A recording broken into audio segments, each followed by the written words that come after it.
ఏంటమ్మా ఆహారం అందుతుందా మీకు? ఆహారం అందుతుందండి. సీఎం వచ్చిన కానీ పర్వాలేదండి. కాకపోతే లోపల లోపల ఉన్న వాళ్ళకి వెళ్ళట్లేదు. ఇక్కడ రోడ్డు మీద ఉన్న వాళ్ళకి అందరికి బాగానే అందుతున్నాయి. ఆ లోపల ఉన్న ఊరికి వెళ్ళట్లేదు. పడవల్లో వెళ్తేనే అందుతానే, లేకపోతే లేదు. మొదటి రోజు ఎలా ఉంది, ఇప్పుడు ఎలా ఉందమ్మా? ఫస్ట్ రోజు కానీ బాగా జరుగుతుంది. సోమవారం నుండి ఫుడ్ అన్ని బాగానే జరుగుతున్నాయి, బాగానే అందుతున్నాయండి. ఇబ్బంది ఏం లేదు తినడానికి. త్రాగునీరు వస్తున్నాయా? బాగా నీరు వస్తున్నాయి. సీఎం అయితే రాత్రి పగలు వచ్చాడు 2 రోజులు. ఆదివారం ఉన్నాడు, సోమవారం ఉన్నారు సీఎం. ఏంటి అంటే వచ్చి ఇక్కడ అంతా తిరిగారు కదా, భరోసా ఇచ్చారు కదా? బాగా తిరిగారు, బాగా చూసి అందరికి బాగా జాగ్రత్తగా ఉండండి, బయటకు రావద్దని చెప్పారు. కానీ అన్ని కొట్టుకొని చాలా వరకు ఇల్లు మునిగిపోయేది. వాటికి పరిష్కారం ఏం చూపించారో తెలియదు మనకి. మొదటి రోజు ఎంత వరకు నీళ్ళు వచ్చాయమ్మా? మొదట ఎక్కువ ఇక్కడ దాకా వచ్చినాయండి. మనిషి ములిగే నీరు వచ్చింది ఫస్ట్ రోజు సోమవారం. ఆదివారము నుండి సోమవారం దాకా మనిషి ములిగే నీరు ఉంది. మంగళవారం తగ్గింది, మళ్ళీ రాత్రి నుండి పెరిగింది. మీరు చెప్పండి సార్, ఏంటి సీఎం గారు వచ్చిన తర్వాత ఇక్కడ పరిస్థితులు బాగున్నట్లు ఉందండి? ఇక్కడ నాది గుంటూరు అండి. మా అత్తగారు ఇక్కడ పక్కన సోన్లో ఇరుక్కుపోయి ఉన్నారంటే నేను పిలిచికెళ్ళడానికి వచ్చాను. పిలిచికెళ్ళాను. ఇప్పుడు పింఛన్ ఇస్తున్నారంటే నేను గుంటూరు నుంచి మా అత్తగారిని తీసుకొచ్చాను. నీళ్ళలో ఇళ్ళు మొత్తం మునిగిపోయినాయి. ఇంకా పింఛన్ మనకు రాలేదు. 5ంటికి ఇస్తా అంటే ఆ పెట్రోల్ బంక్ కాడ కూర్చోబెట్టి నేను వచ్చానండి. కానీ ప్రభుత్వం మట్టికి భోజనాలు గీజనాలు మంచినీళ్ళు తప్ప ఇంకేమీ లేదండి. మనకు భోజనాలు అన్నీ సక్రమంగానే అందుతున్నాయి. ఎక్కువ అయిపోతున్నాయి. బాగానే చూసుకుంటున్నారు. ప్రభుత్వం బాగానే ఇది చేస్తుంది అని నేను అనుకుంటున్నాను. వైద్య సదుపాయాలు కానీ అన్ని వైద్య సదుపాయాలు అన్ని మందులు 200 రకాల మందులు పెట్టారు. అన్ని పెట్టారు. ప్రభుత్వం బాగానే చూసుకుంటుంది. కానీ భోజనానికి ఏమి ఇబ్బంది లేదండి. వద్దంటే భోజనం, వద్దంటే మంచినీళ్ళు. ఒక్క బాటలు కూడా కాదు మంచినీళ్ళు. కేసు ఇస్తున్నారు. 12 బాటిల్స్ ఉన్నాయి. అవి తీసుకెళ్లి తాగుతున్నారు. కొంతమంది వృధా చేస్తున్నారు. చాలా ఇబ్బంది లేకుండా అన్ని విధాలుగా బాగానే సహాయం చేస్తున్నారు. ఓకే, వీళ్ళు ఇక్కడ మనం చూసుకున్నట్లయితే బోట్ లో వస్తున్నారు. అమ్మ ఎక్కడి నుంచి వస్తున్నారు? సింగినగర్ లోపల నుంచి, గంగనమ్మ గుడి. వరద ఉధృతి బాగుంది అక్కడ? బాగా ఎక్కువ ఉంది కదండి. నిన్నటి కన్నా లెవెల్ పెరిగింది మళ్ళీ. అందుకే ఎవరు ఉండొద్దు అంటున్నారు. చాలా వరకు అందరం బయటకు వెళ్ళిపోతున్నాము. మొదటి రోజు ఎలా ఉంది, ఇప్పుడు ఎలా ఉందమ్మా? మొదటి రోజు అయితే 9 feet వచ్చింది. ఈ రోజు కొంచెం తగ్గిందిగా, అంటే నిన్న తగ్గింది బాగా, మళ్ళీ ఈ రోజు 1 feet పెరిగింది. సహాయ చర్యలు బాగా జరుగుతున్నాయి అక్కడ? పర్లేదండి, బాగానే జరుగుతున్నాయి. స్టార్టింగ్ డేస్ లో కొంచెం అందరూ రాలేదు, బట్ ఇప్పుడు వస్తున్నారు. బట్ లోపల ఎవరు మనుషులు లేరు. అందరూ మీకు ఫుడ్ గానీ, వాటర్ గానీ, పాల ప్యాకెట్లు గానీ, బిస్కెట్లు గానీ అందరూ అందుతున్నాయి? ఇప్పుడు వెళ్తున్నాయి. స్టార్టింగ్ అయితే వెళ్ళలేదు, ఇప్పుడు అన్ని వస్తున్నాయి. కానీ కొంచెం చిన్నపిల్లలు ఉన్నారు, చూసుకొని జాగ్రత్తగా మన ఫుడ్ అందజేయమని కోరుకుంటున్నాం.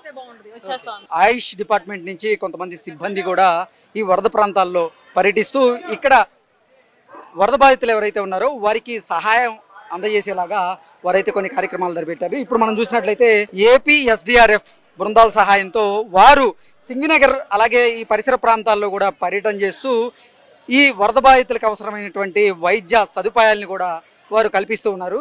సార్తో మాట్లాడండి. సార్, ఏంటి పరిస్థితి ఎలా ఉంది లోపల? పరిస్థితి చాలా దారుణంగా ఉందండి. మోకాలు పై వరకు కూడా నీళ్లు వచ్చి మునిగిపోయే పరిస్థితిలో ఉన్నాము. చాలామంది అక్కడ మందుల కోసము, ఆహారం కోసము ఎదురు చూస్తున్నారు. మేమైతే ఆయుష్ డిపార్ట్మెంట్ నుంచి ఆయుర్వేద మందులు, హోమియో మందులు, ప్రివెంటివ్ కోసము, తర్వాత మోషన్స్ తగ్గేదానికి, జలుబు, దగ్గు, జ్వరాలు ఇటువంటివి ప్రబలకుండా ఉండేదానికోసము మేము మందులు ముందుగానే వర్షాకాలం అసలే పైగా వరదలు వచ్చినటువంటి నేపథ్యంలో కొంచెం సీజనల్ ఫీవర్స్ కానీ, సీజనల్గా వచ్చేటువంటి కొన్ని రోగాలు ప్రబలేటువంటి అవకాశం ఉన్న నేపథ్యంలో ఏ మందులు ఎక్కువగా ఇస్తున్నారు వాళ్ళకి? ఆయుష్ డిపార్ట్మెంట్ నుంచి ఆయుర్వేదిక్ మెడిసిన్స్, జలుబు, దగ్గు, జ్వరము, తర్వాత మోషన్స్ తగ్గేదానికోసము ఇవి మెయిన్గా మేము అనుకొని కిట్ లాగా ఇస్తున్నాము అందరి కోసం. ఎంతమందికి ఇప్పటి వరకు మీరు వైద్య సదుపాయాలు అందజేశారు? ఇప్పుడు దాదాపు హోమియో మందులు 1000 కుటుంబాల వరకు ఇచ్చాము. ఆయుర్వేదిక్ మెడిసిన్స్ కూడా కిట్టులాగా 700 కుటుంబాల వరకు కూడా ఇచ్చామండి. అక్కడ లోపలికి వెళ్తే చాలా దారుణంగా ఉన్నారు. ఇంకా సహాయం ఉంటే చాలా లోపలికి వెళ్తే బాగుంటుందని నేను అనుకుంటున్నానండి. మా కమిషనర్ గారు ఆయుష్ డిపార్ట్మెంట్ తరఫున మమ్మల్ని 3 రోజుల నుండి మాకు ఇక్కడ ఈ అన్ని చోట్ల దాదాపు 20 టీమ్స్ మమ్మల్ని డివైడ్ చేసి ప్రతి టీంని ఒక్కొక్క దగ్గరికి పంపించి వీలైనంత. మీరు ఏ ప్రాంతాల్లో ఇప్పటి వరకు వైద్య సదుపాయాలు అందజేశారు? మేము మొన్న వాంబే కాలనీ, తర్వాత నిన్న రాజరాజేశ్వరిపేట, ఈరోజు సింగనగర్ ఏరియాలో మేము వీలైనంత వరకు వెళ్ళగలిగినంత వరకు వెళ్ళి మేము హెల్ప్ చేసామండి. ఓకే, మీరు చెప్పండమ్మా, ఇక్కడ మహిళలు ఎంతో మంది ఇబ్బంది పడుతూ ఉంటారు కదా, వారికి ఎటువంటి మెడిసిన్స్ అందజేశారు మీరు? ఇక్కడ పరిస్థితి చాలా దారుణంగా ఉంది. మహిళ అందరికీ కూడా మేము విష జ్వరాలు రాకుండా హోమియోపతి మందులు ఇచ్చాము. తర్వాత ఆయుర్వేదిక్ మందులు కూడా వాళ్ళకి బలానికి మోషన్స్ అవ్వకుండా వాటికి ఇచ్చాము. మహిళలది అయితే చాలా దారుణంగా ఉందండి. ఎంతవరకు మేము మోకాళ్ళ నొప్పులకి వాటికి ఇచ్చాము. తర్వాత మేము కేవలం ఇది చేయగలిగామంటే మన బోట్ సహాయం ద్వారా ఇంటీరియర్గా అసలైన బాధ్యుల దగ్గరికి 50% వెళ్ళగలిగాం, కానీ నిజంగా రియల్గా కూడా ఇంకా అక్కడ కూడా వెళ్ళలేకపోతున్నాము. చూస్తుంటే చాలా బాధగా ఉంది. మహిళలకి ప్రత్యేకంగా ఏపీ SDRF వాళ్ళ సహాయం ద్వారానే మేము వెళ్ళి ఇప్పటివరకైనా మందులు ఇవ్వగలిగాము. ఆంధ్రప్రదేశ్ SDRFకి సంబంధించినటువంటి కొన్ని బృందాలు ఈ వరద ప్రాంతాల్లో పర్యటన చేస్తూ ఎవరైతే ఇరుక్కోపోయి ఉన్నారో లోపల వరదలో బాధితులు వారిని అందరినీ కూడా రెస్క్యూ చేసి బయటికి తీసుకొచ్చేటువంటి ప్రయత్నం అయితే చేస్తున్నారు. ఈ బోటు సహాయంతో వరద ఎక్కువగా ఉన్నటువంటి ప్రాంతాల్లో వీరు వెళ్ళి అక్కడ ఇరుక్కుపోయినటువంటి బాధితులను బయటికి తీసుకొచ్చి వారికి అన్ని సదుపాయాలను కూడా కల్పించేటువంటి ప్రయత్నం చేస్తున్నారు. ప్రస్తుతం మనతో పాటు ఏపీ SDRFకి సంబంధించినటువంటి అధికారులు ఉన్నారు, వాళ్ళతో మాట్లాడేటువంటి ప్రయత్నం అయితే చేద్దాం. సార్ చెప్పండి, ఇప్పటి వరకు ఏ ప్రాంతాల్లో మీరు రెస్క్యూ ఆపరేషన్స్ నిర్వహించారు? మేము ఆగస్ట్ 31 నైట్ మధ్యాహ్నం మాకు ఇంటిమేషన్ వచ్చిందండి. ఇలాగ 2 గంటలకు వెళ్ళగా మేము అప్పటికే ఆల్రెడీ అచ్యుతాపురంలో తుఫాన్ పర్పస్లో వెయిట్ చేస్తామండి. సడన్గా విజయవాడ మూమెంట్ అంటే నైట్ ఇక్కడ 9 కల్లా రీచ్ అయ్యామండి. అప్పటికే సీఎం గారు విజిటింగ్లో ఉన్నారు ఈ ఏరియా. సీఎం గారు వెళ్ళాక 10:30 ఈ ప్రాంతం నుంచి మేము ఆపరేషన్ మొదలెట్టామండి. ఎక్కువ మేజర్లీ మేము బాంబే కాలనీ 60 వాట్స్ ఎక్కువ మేము కవర్ చేసామండి. ఆ రోజు ఆదివారం నైట్ నుంచి. మొదటి రోజు ఎన్ని అడుగుల మేర ఈ వరద ఉధృతి ఉంది? ఈ రోజు ఎలా ఉంది? మొదటి రోజు అవేమీ కనిపించలేదండి. ఆ ఫస్ట్ ఫ్లోర్ వరకు బ్లాక్ అయ్యి ఉందండి. ఏంటి అంటే మొదటి అంతస్తు వరకు మొదటి అంతస్తు వరకు వచ్చిందండి. మాకు ఇక్కడ చీకట్లో కూడా ఏమని తెలియట్లేదు. ఆ ఫ్లడ్ కూడా చాలా ఫోర్స్ గా ఉందండి ఆ రోజు. మాకు అది కూడా ఆ ఫ్లడ్ కూడా ఆ చీకట్లో తెలియట్లే, కానీ చెయ్యాలి ఆపరేషన్ చేయలే. మాకు ఇక్కడికి వచ్చాము ఒక పర్పస్, స్పెషల్ పర్పస్ మీద వచ్చాం కాబట్టి ఆ రెస్క్యూ ఆపరేషన్ చేయాలనే ఇంటెన్షన్ మీద మా టీమ్స్ అన్ని దిగడం జరిగాయండి. చాలా వరకు ప్రాణాలు కొట్టే కాపాడమైనట్లు మా బోట్లు కూడా డ్యామేజ్ అయినా కూడా వాళ్ళే లోపల పెట్టేసి వీళ్ళు రెస్క్యూ పర్సన్స్ లోపల పెట్టేసి మేము విక్టిమ్స్ లోపల పెట్టేసి మేము బయట నుంచి కవర్ చేయడం జరిగిందండి. అవి బయట ఇచ్చేసుకుని చాలా మంది రెస్క్యూ చేసామండి. ఇందులో ప్రెగ్నెంట్ లేడీస్ ఉన్నారు, చాలా ఓల్డ్ పర్సన్స్ 75-80 ఇయర్స్. ఈ రెస్క్యూ అనేది చాలా సవాళ్ళతో కూడుకున్నది. అదిగాక మొదటి రోజు అంటే మీరు చెప్పిన దాని ప్రకారం చూసుకున్నట్లయితే మొదటి అంతస్తు వరకు వాటర్ వచ్చాయని చెప్తున్నారు. మరి ఎలా రెస్క్యూ చేయగలిగారు వాళ్ళని? అది కష్టంతో కూడుకున్నదైనా కూడా మా యొక్క అనకూడదు, మా సిబ్బంది యొక్క కమిట్మెంట్ అనేది చెప్పుకోవాలి సార్. నిజంగా మన స్టేట్ గవర్నమెంట్ కూడా అంత ఇనిషియేటివ్ తీసుకున్నారు కాబట్టి మేము కూడా ఎక్కడ ఆ విధంగా ముందుకు పోవాలని చెప్పేసి కమిట్మెంట్ మీద ప్రాణాలకి రిస్క్ పెట్టేసి చేయడం జరిగింది సార్. ఇప్పటి వరకు అంటే ఈ 6 రోజుల్లో ఎంతమందిని మీరు రెస్క్యూ చేసి బయటికి తీసుకొచ్చారు? కౌంట్ అని చెప్పలేం సార్. నియర్లీ ఒక 400-500 వరకు ఉంటుంది సార్. కంటిన్యూగా మార్నింగ్ 6కి వస్తున్నాం సార్, నైట్ 10 అవుతుంది సార్. కంటిన్యూ ఒక టీం వచ్చింది సార్, కంటిన్యూగా రన్నింగ్ లోనే ఉంటున్నాం సార్. రోజుకి ఎన్ని ట్రిప్పులు తిరుగుతున్నారు ఈ బోట్ లో? స్పెసిఫిక్ గా కౌంట్ ఏమి ఉండదు సార్. మేము ఇక్కడ రావడం వెంటనే ఖాళీ చేయించడం మళ్ళీ వెంటనే వెళ్ళిపోవడం సార్, అది జరుగుతుంది. ఓకే అండి, థ్యాంక్ యూ సో మచ్. ఈ వరదల్లో ఇబ్బంది పడుతూనే తనతో పాటుగా తన కుటుంబానికి కూడా బయటికి అంటే రోడ్డు మీదకి వచ్చి మరి ఫుడ్ని తన కుటుంబం కోసం తీసుకువెళ్తున్నాడు ఒక యువకుడు. అతనే అసలు ఈ పరిస్థితి ఏంటనేది ఒకసారి మనం మాట్లాడేటువంటి ప్రయత్నం అయితే చేద్దాం.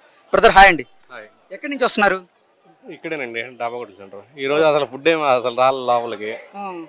పిల్లలు ఉన్నారు, 2 పిల్లలు ఉన్నారు, మా ఆవిడ ఉంది, ఒక ముసలావిడ ఉంది, వాళ్ళకి తీసుకెళ్తున్నాం. ఏంటి అంటే లోపలికి వచ్చి అధికారులు ఫుడ్ కానీ లేదంటే తాగునీరు కానీ వైద్య సదుపాయాలు ఇవన్నీ కూడా అందజేస్తున్నారు కదా, మరి ఎందుకు అందలేదు మీకు? ఈరోజు మెయిన్ రోడ్ లో వెళ్తున్నారండి, సందులోకి రావట్లేదండి. సందులోకి రావట్లేదు, మెయిన్ రోడ్ లోకి వెళ్తున్నారు. ఇచ్చిన వాళ్ళకి వేస్తున్నారు కానీ ఎవరి ఏం లేదు. అది ఓకే, పిల్లలేమో ఆకలితో ఏడుస్తున్నారు. నైట్ అయితే మొదటి రోజు ఎలా ఉంది, ఈ రోజు ఎలా ఉంది? మొదటి రోజు 2వ రోజు మేము రోడ్డు మీదకి వచ్చి ఇట్లాగే ప్యాకెట్లు ఇస్తే తీసుకెళ్ళామండి. ఇప్పుడు అసలు పట్టించుకోవట్లేదు. దగ్గర ఇట్లా మొత్తం లోపలికి పంపిస్తున్నాం అని ట్రక్లకి వేసి పంపిస్తున్నారు కానీ ఇక్కడ దగ్గరలో ఉన్న వాళ్ళకి ఎవరికి అందట్లేదండి. లోపల వాళ్ళకి మెయిన్ రోడ్డు మీద ఉన్న వాళ్ళకి కానీ లోపల వాళ్ళకి ఏమి అందట్లేదు. నమస్తే సార్. ఇటు పక్కన ఎక్కడ అందట్లేదండి, కట్ట పక్కన అసలు రైలు కట్ట పక్కన ఎక్కడ ఎవరికి లోనకి వచ్చి ఇవ్వట్లేదు. ఓన్లీ మెయిన్ రోడ్ లో టాటర్ వేసుకుని ఇస్తున్నారు అంతవరకే. ఎందుకు నిన్న వచ్చారు కదా, నేను కూడా చూసాను చాలా మందిని లోనకి ఇక్కడ దాకా వస్తున్నారు. అటు రోడ్లు ఇంతవరకు ఉన్న రోడ్లు అసలు రావట్లేదు. మొదటి రోజు ఎలా ఉంది అసలు వరద, ఈ రోజు ఎలా ఉంది పరిస్థితి? రోజు 2 రోజులు అసలు పట్టించుకోవట్లేదన్న. తర్వాత నుంచి కొంచెం సాయం చేస్తున్నారు కానీ అది అందిన వాళ్ళకి అందుతుంది, మాకు అసలు అందట్లేదు. కొంచెం దయచేసి అటు చివరి వాళ్ళకి అందాల్సిందిగా కోరుతున్నాం. Thank you. సోదరా, ఏంటి లోపలికి ఇప్పుడు సహాయక చర్యలు అన్ని కూడా అందుతున్నాయా? ప్రభుత్వం నుంచి భోజనం గానీ మంచినీరు గానీ అన్ని అందుతున్నాయా? అంతా మెయిన్ రోడ్లు వెళ్తుంటారు కానీ సందుల్లో రావట్లేదు. అదే జనాలు ఇబ్బంది పడుతుంటారు. సందుల్లో అసలు ఏ ట్రాక్టర్ కూడా రావట్లేదు. ఎందుకు చాలా మంది అంటే చాలా మంది ప్రభుత్వ అధికారులు లోపలికి వచ్చి ఎంతో మందికి ఆహారం కానీ ఏమీ రాలేదు. సందులంతా చాలా బాధపడతారు సందులు.